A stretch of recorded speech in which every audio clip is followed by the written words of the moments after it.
Good morning दोस्तों। मैं Sakaldeep sir. आज के क्लास में हम लोग संज्ञा को पढ़ेंगे। यदि आपको संज्ञा से परेशानी होती है तो शायद ये क्लास देखने के बाद आपकी सारी परेशानी समाप्त हो जाएगी। तो बिना समय गंवाए हम लोग संज्ञा को समझने का कोशिश करते हैं। तो सबसे पहले आपके मन में ये क्वेश्चन आना चाहिए कि आखिर संज्ञा होता क्या है। यदि हम संज्ञा की डिफिनेशन की बात करें तो किसी व्यक्ति, वस्तु या स्थान के नाम को संज्ञा कहते हैं। तो इसमें समझना है हमको कि ये व्यक्ति क्या है, वस्तु क्या है और ये स्थान क्या है। व्यक्ति का मतलब हुआ किसी का भी नाम, वो व्यक्ति ही होना चाहिए, जैसे कि राम, सीता, महात्मा गांधी, नीरज, मंगल पांडे और भी जैसे कि आप लोग का भी नाम है, वो सारा का सारा व्यक्ति का नाम हो गया। अगर हम वस्तु की बात करेंगे तो वस्तु कुर्सी, table, TV, copy, pen, table, दरवाजा, ईंट, सारा का सारा वस्तु है। यदि हम स्थान की बात करें तो स्थान में आपके गांव का नाम आ जाएगा, बगल के गांव का नाम आ जाएगा, जिला का नाम आ जाएगा, देश का नाम आ जाएगा या विदेश का नाम आ जाएगा। ये सारा का सारा आपका स्थान का नाम हो गया, जैसे मिर्जा गांव, बोरमा, गोड्डा, भारत, इराक इत्यादि। तो आई होप कि आपको समझ में आया होगा कि संज्ञा होता क्या है। हम लोग बात करेंगे कि संज्ञा के कितने प्रकार होते हैं। तो संज्ञा के 5 प्रकार होते हैं: व्यक्तिवाचक, जातिवाचक, समूहवाचक, द्रव्यवाचक, भाववाचक। व्यक्तिवाचक को हम लोग इंग्लिश में प्रॉपर नाउन, जातिवाचक को कॉमन नाउन, समूहवाचक को कलेक्टिव नाउन, मटेरियल को द्रव्यवाचक को मटेरियल नाउन और भाववाचक को एब्स्ट्रैक्ट नाउन कहते हैं। हम लोग इन पांचों के प्रकार को विस्तार रूप से पढ़ेंगे। इसमें सबसे पहले बात करेंगे कि व्यक्तिवाचक किसे कहते हैं। व्यक्तिवाचक का डिफिनेशन होता है किसी व्यक्ति, वस्तु या स्थान के खास नाम को व्यक्तिवाचक संज्ञा कहा जाता है। इसमें सबसे जो मुख्य बातें हैं वो है आपका खास नाम। यदि हम बोले राम, तो राम किसी खास व्यक्ति का नाम है। राम एक ही नाम होगा, सीता एक ही नाम होगा, कहलगांव एक ही नाम होगा। नाम भले अलग अलग कोई व्यक्ति रख लेता है, मतलब गांव में नाम जैसे कि राम बहुत सारा नाम मिल जाएगा, सीता, लेकिन अगर खास मतलब हो गया कि खास एक ही व्यक्ति का नाम। कहलगांव, भागलपुर, बिहार, भारत, सोमवार, जनवरी, हिमालय, गंगा, ये सारा का सारा किसी ना किसी खास ऑब्जेक्ट का नाम है। तो जिसमें खास आए वो आपका व्यक्तिवाचक संज्ञा हो जाएगा। अब हम लोग आगे पढ़ेंगे जातिवाचक।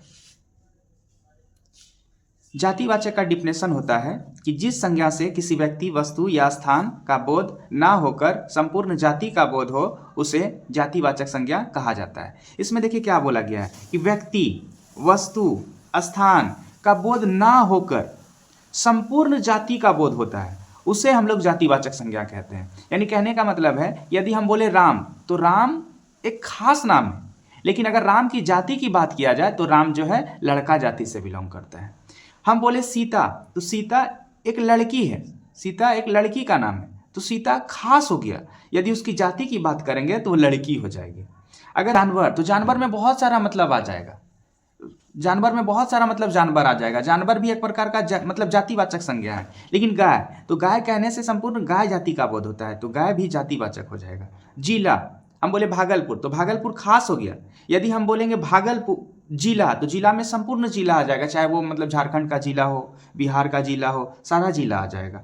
यदि हम अपने गांव का नाम बोले मिर्जा गांव, बोरमा, इटहरी, बाबूपुर, तो वो गांव का नाम हो गया जो खास है, और गांव जो है वो संपूर्ण जाति है। अगर हम बोले भारत, तो भारत एक देश है, तो भारत एक खास हो गया, लेकिन देश जो हुआ ये जाति हुआ, क्योंकि देश के अंतर्गत बहुत सारा मतलब आएगा, पाकिस्तान, इराक, चीन, सारा देश है। तो हम लोग व्यक्तिवाचक और जातिवाचक दोनों को विस्तार से जानने का कोशिश करेंगे कि ये व्यक्तिवाचक, जातिवाचक होता क्या है और दोनों मतलब किस प्रकार एक दूसरे से भिन्न है। व्यक्तिवाचक में आपको समझना होगा कि इसमें सबसे इंपॉर्टेंट जो चीज़ है ये है आपका खास, और जाति में अगर बात करेंगे तो जाति में आपका हो जाएगा संपूर्ण। अगर हम खास का बोले तो व्यक्ति में मतलब खास होना चाहिए किसी का नाम, जैसे राम, सीता, गाय, सॉरी गाय नहीं होगा उसमें, व्यक्ति में गाय नहीं होगा, राहुल गांधी, मोदी आदि, ये जितने भी ऊपर नाम हैं ये सारा का सारा किसी खास व्यक्ति का नाम है। अगर हम स्थान की बात करेंगे, स्थान जैसे बोरमा, भागलपुर, बिहार, भारत, ये स्थान का नाम है, और वैसा स्थान का नाम है जो खास है। ऐसा नहीं कि मतलब बिहार मतलब बहुत सारा है, भारत बहुत सारा है, वो एक ही है। तीसरा है वस्तु या खास सामग्री, जैसे हिमालय हो गया, गंगा हो गया, मंगलवार हो गया, जनवरी हो गया, ये सारा का सारा व्यक्तिवाचक का उदाहरण है। हम बात करेंगे कि राम एक लड़का है, तो राम जो है वो खास है। और अगर हम लड़का की बात करेंगे तो वो जाति है, क्योंकि लड़का के अंतर्गत बहुत सारा मतलब नाम आएगा। हो सकता है कि श्याम आ जाए, मोहन आ जाए, गणेश आ जाए, लेकिन अगर राम की बात करेंगे तो राम खास हुआ, तो जो खास होगा वो व्यक्तिवाचक कहलाएगा, और जो सबके लिए आएगा वो जातिवाचक कहलाएगा। हम यहाँ पे बात करेंगे सीता एक लड़की है, तो सीता किसी खास लड़की का नाम है, तो सीता खास हो गई, लेकिन लड़की जो है वो जाति है, क्योंकि लड़की के अंतर्गत बहुत सारी मतलब लड़की आती है। जैसे लड़की के अंतर्गत नेहा, मोनी, ज्योति, ये सारा का सारा लड़की में आ जाएगी, लड़की के नाम में। लेकिन अगर हम बात करें सीता, तो सीता खास, तो खास आ जाएगा व्यक्तिवाचक में, और आपका लड़की आ जाएगा जातिवाचक में। यहाँ पे एग्जाम्पल के लिए समझेंगे कि बोरमा एक गांव का नाम है, तो बोरमा खास हो गया। यदि हम बात करेंगे गांव, तो गांव एक जाति हो गया, क्योंकि गांव के अंतर्गत बहुत सारा गांव आएगा। भागलपुर बिहार का एक जिला है, तो भागलपुर खास है, और जिला जो है, जिला के अंतर्गत बहुत सारा जिला आएगा। हिमालय सबसे बड़ा पर्वत है, तो हिमालय जो है वो खास है, क्योंकि हिमालय एक ही है। अगर पर्वत की बात करेंगे तो पर्वत के अंतर्गत बहुत सारा आएगा, शिवालिक पर्वत आ जाएगा, आपका छोटा छोटा बहुत सारा पर्वत है वो सारा आ जाएगा। लेकिन अगर बात करेंगे हिमालय, तो हिमालय पर्वत में सबसे क्या है, खास है। अगर हम बात करेंगे गंगा एक नदी है, तो गंगा खास है।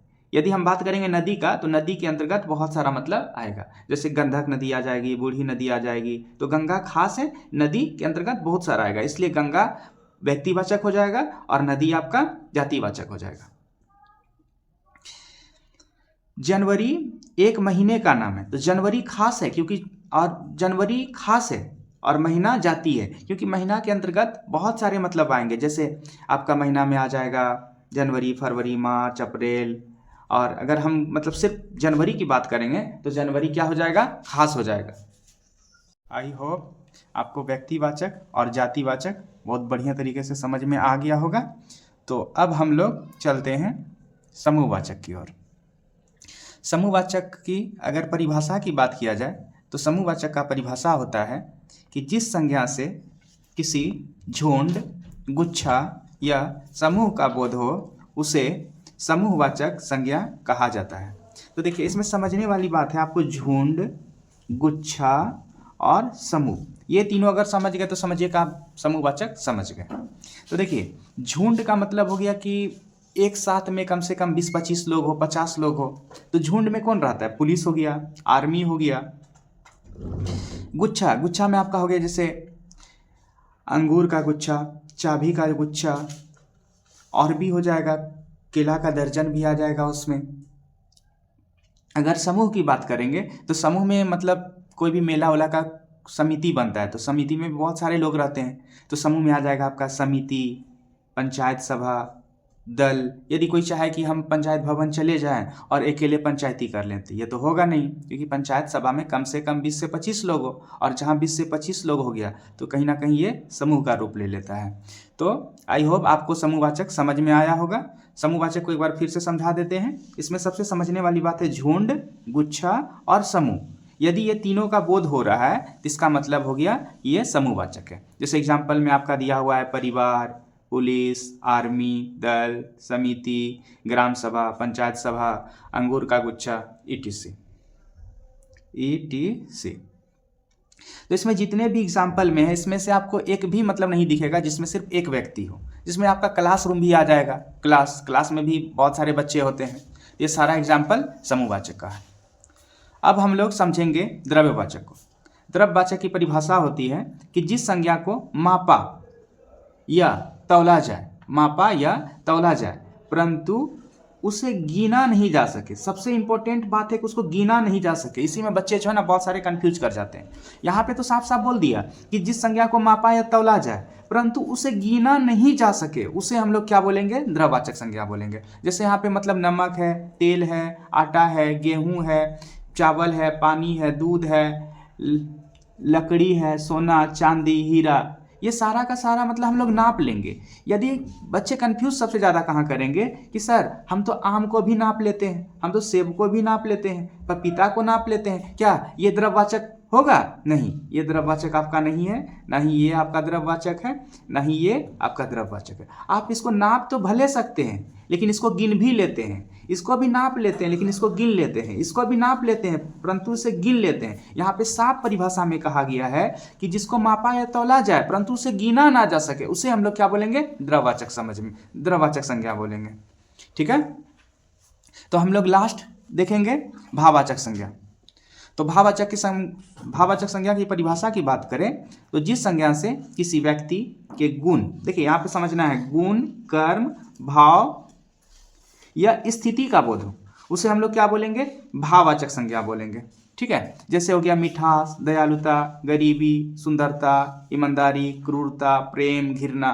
सर इसका अगर दूसरा परिभाषा की बात करेंगे जो कि ओल्ड बुक में है, उसमें लिखा हुआ है कि जिस संज्ञा को ना ही छू सकते हैं ना ही देख सकते हैं, उसे सिर्फ महसूस किया जाता है, उसे हम लोग क्या बोलते हैं? भाववाचक। जैसे मिठास, अगर कोई व्यक्ति मतलब बोल रहा है तो मतलब आप ये नहीं देख पाओगे कि किधर से मिठास निकल रहा है, बट आप ये जरूर मतलब दो बात सुनकर पता कर लोगे कि नहीं उसका जो बोली बोल रहा है वो मिठास है। तो हमने मतलब उसको छुआ नहीं, ना ही देखा, बल्कि महसूस किया कि वो जो मतलब बोल रहा है वो मिठास बोल रहा है। दयालुता, मान लीजिए कि आपकी मम्मी आपको मारने के लिए खदेड़ी, बट आप रोने लगे तो आपकी मम्मी क्या करेगी? चलिए मेरा बच्चा को मतलब नहीं मारते हैं, तो वो क्या आ गया? उस पर दया आ गया। तो मतलब मम्मी जो है कि दया आप देखे नहीं लेकिन आप महसूस किए कि मम्मी मेरे प्रति क्या की? दया कर दी। ठीक है, गरीबी, सुंदरता, ईमानदारी, क्रूरता, प्रेम, ये सबको सिर्फ महसूस किया जाता है। बट यहाँ पे आपको कंफ्यूज करेगा सुंदरता, प्रेम, ईमानदारी।